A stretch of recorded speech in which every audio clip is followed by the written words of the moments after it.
Falar aqui sobre um pouco da conjuntura, né? Sabemos, primeiramente eu gostaria de dar um grito: Palestina livre! Então vamos começar a nossa intervenção, né, falando sobre a questão das guerras, né? A questão principalmente da invasão que está acontecendo na Palestina, que a gente tem acompanhado. Um massacre violento contra mulheres, contra crianças, e isso reflete diretamente nas nossas vidas. E a gente precisa fazer essa leitura. A guerra também na Ucrânia. E tudo isso em nome de uma questão que é do imperialismo. E a gente precisa estar atento a essas questões de guerra, né? A Palestina sendo invadida, Israel tomando tudo, né? Ocupando os espaços. É como se a nossa casa estivesse sendo invadida. E a gente precisa ter essa leitura, né? Então, assim, o que a gente vê? O avanço da extrema-direita. A direita não morreu, pelo contrário. A gente está vendo agora, essas eleições agora, o acesso da direita, o acesso sem medida nenhuma. A gente tira para esse pessoal que foram eleitos aqui na Câmara dos Vereadores aqui em Natal. Ali só tem conservador. A maioria que ganhou são do bloco do Bolsonaro, gente. É a extrema-direita que está aí. E nós precisamos nos organizar enquanto trabalhadores, porque a gente tem que combater a extrema-direita. São poucos que estão lá dentro da Câmara dos Vereadores e no Parlamento. Eu cito aqui a perseguição que está sendo feita ao deputado Glauber Braga. Ele que está combatendo a direita. Ele que está denunciando o bandido do Arthur Lira. E está sendo perseguido para perder o mandato dele. E nós temos que denunciar isso aí. Nós temos que estar junto com aqueles que nos defendem. Porque são poucos que defendem os trabalhadores. A maioria que estão aí no Congresso, nas câmaras, nas assembleias, eles não querem saber de trabalhador não, eles querem saber apenas do voto para se eleger. Depois eles dão as costas, não sabem nem quem é você. Então a gente precisa fazer essa leitura do que está acontecendo também na Argentina. O que o Milei está fazendo com o povo da Argentina? Isso é muito grave. É a direita que está aí, ascendendo a cada dia, a cada minuto. E é preciso que a gente faça essa leitura. Porque 2026 vai ter eleição de novo. E aí? Como é que nós vamos nos comportar, né? Como é que a sociedade vai votar? A gente fala, mas é porque a gente realmente tem que dizer, tem que denunciar, independente de que seja o governo. Se o governo Lula mais está errado, a gente fala. Fala sim, porque é o nosso dever fazer a denúncia. E aí eu passo, né, essa questão de quando a gente vem para a nossa realidade. Não é diferente, gente, realmente não é diferente. A política é a mesma, né? O que está lá em cima do governo federal também está repercutindo aqui no nosso estado e em vários estados do país. A gente não elegeu Lula pensando que ele ia salvar a pátria, porque ele não ia. Governo é governo, a gente tem que ter isso em mente. Nós temos que continuar, enquanto trabalhadores, continuar fazendo o nosso papel. Passamos mais de 100 dias em greves. Fazia tempo que a gente não fazia uma greve, né? Porque o governo de direita era para nós massacrar. Um minuto. E ele estava lá no poder e nos massacrando. Mas agora nós temos o direito de fazer greve, estamos na luta. Fizemos uma greve que foi vitoriosa. A gente não ganhou o que a gente estava solicitando, que a gente estava reivindicando. Mas alguma coisa nós ganhamos e vamos continuar na luta para que as nossas pautas sejam atendidas. E eu vou concluindo aqui, eu passo para o companheiro Tiago.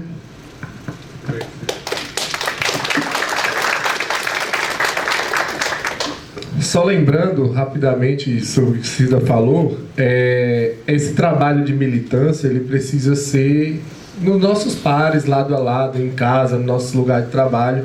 Não adianta falar, a guerra lá na Palestina, o que eu tenho a ver com isso que eu estou aqui? Não vou nunca nem lá na Palestina. Tem a ver que isso tudo é um projeto comum, é um projeto como um todo do avanço da extrema-direita, e a gente tem o dever de ir nas nossas casas, no nosso trabalho, da gente fazer esse diálogo, fazer essa construção, que isso aí é uma construção política que se faz, é no boca a boca mesmo, é nessa conversa, nesse diálogo. E um outro ponto que eu quero trazer aqui para vocês é a crise climática, né? Já virou meio que clichê falar crise climática, mas o que danado é a crise climática? Porque aqui em Natal a gente não sentiu, que nossos irmãos lá do outro Rio Grande, lá embaixo, sentiram. Aqui a gente, graças a Deus, nunca sentimos um Katrina, um Milton que está rolando nos Estados Unidos, etc, etc. Só que nós fazemos parte de um todo, o planeta Terra é um só. Então, nossos impactos que a gente causa aqui vai afetar lá e vice-versa, e é tudo parte de um sistema só. E aí me dói, por exemplo, a gente fazer um discurso de que pessoa A é igual pessoa B. A gente tem que pensar assim, quem faz política climática? É quem está nos comandos, nos lugares de decisão. Então, a nossa importância também para essa questão climática, além das nossas condutas diárias, que eu acho, inclusive, que o Sinteste, já fiz essa crítica várias vezes quando fui diretor, continuo fazendo. Acho que o Sinteste tem que adotar novas práticas ambientais, como, por exemplo, uma coisa básica, gente, parece inútil. Copo descartável era para ser uma coisa que era para ser erradicada do Sinteste. E ainda não foi erradicada. Energia solar, eu sei que tem custo, mas energia solar é outro ponto que tem que ser discutido no Sinteste. A gente tem que fazer um esforço e tentar trabalhar com energia solar. Então, assim, fora as nossas práticas diárias, o mais importante são as instâncias de decisão. Quem está lá dentro é quem vai... Dentro de onde, Tiago? Os governantes. Cida, eu acho que é porque você está ali na frente da câmera. Os nossos governantes que vão dotar as medidas climáticas. E aí, eu trago, por exemplo, aqui no RN nós temos 167 municípios. Dos 167, o Paulinho, o Álvaro, não, como é o... Não, outro lá, o que foi senador, o que é senador, Rogério Marinho, elegeu 100 prefeituras das 167 do nosso estado. Isso é gravíssimo. E quem é que está conluiado com ele? Paulinho Freire. Paulinho Freire, que está com Álvaro Dias, defende um plano diretor para a nossa cidade de privatização das praias, de espigão ali na orla, de acabar com o bairro de Santos Reis, Mãe Luísa, para atacar o povo que tem dinheiro lá, porque pobre para eles é para estar bem escondido, longe. Não é para estar na beira da praia ali, não. É para estar na favela, isso aqui, nos morros lá onde ninguém vê. É isso que esse governo quer, que essa política, isso chama-se necropolítica, que é a política de morte. Eles querem que o pobre morra, e isso tem que ficar claro. Nós precisamos entender que nós somos classe trabalhadora, nós somos população, a massa da nossa cidade é a classe trabalhadora. E os que estão lá no poder, eles dependem da gente. Então a gente tem que estar sempre unido exatamente para a gente evitar essas coisas. E aí, por exemplo, eu ouvi dizer que Paulinho Freire representa a mesma coisa que Natália Bonavides, por exemplo, na situação de Natal. Eu sei que tem nossos colegas que são do interior, Santo Antônio, Mossoró, Caicó e outras cidades, mas falando da cidade da gente aqui, dizer que Paulinho Freire e Natália Bonavides representam o mesmo projeto, isso é um absurdo. Não representa. A Natália Bonavides é a melhor situação, não, até porque para mim, Tiago, a melhor situação para Natal está sentada ali atrás, chama Camila Barbosa, que a gente tentou fazer ela nossa candidata a prefeita. 1 minuto. Mas entre A ou B, ficar parado, eu estou num carro, eu tenho a estrada A e a estrada B, aí eu vou pegar meu carro e vou travar aqui, não vou para canto nenhum, porque A não me representa e B não me representa, eu tenho que escolher o caminho que eu vou sofrer menos. E escolher o menos pior que seja, não importa, mas é o voto crítico, porque nesse país ainda, voto nulo não anula eleição. No dia que o voto nulo anular a eleição, eu sou o primeiro que vou fazer campanha para a gente votar nulo, anular a eleição e começar uma eleição nova, com outras regras, com outros participantes. Então é importante sim a gente destacar que para o plano diretor da nossa cidade, para a questão ambiental, climática da nossa cidade, o voto no segundo turno ele tem uma única opção. E acho que isso é preciso a gente estar bem claro. E também, como eu falei, retomando o início da nossa fala, vamos fazer esse diálogo entre nossos familiares, nossos pares, que é só assim que a gente vai conseguir avançar e acabar com a extrema-direita.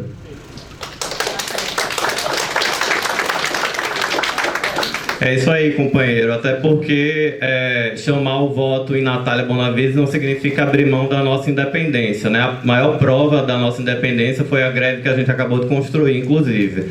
Mas antes eu queria começar me apresentando, né? Eu sou Matheus Lacerda, sou técnico administrativo lá na Facisa há pouco mais de um ano, né? E queria dizer da minha honra de estar defendendo uma tese com uma companheira histórica de luta, uma mulher trabalhadora que é Cida, né? Histórica aqui para o nosso sindicato, e com o nosso companheiro Tiago, que é da pauta ambiental, né? Lutador também no movimento sindical há muitos anos.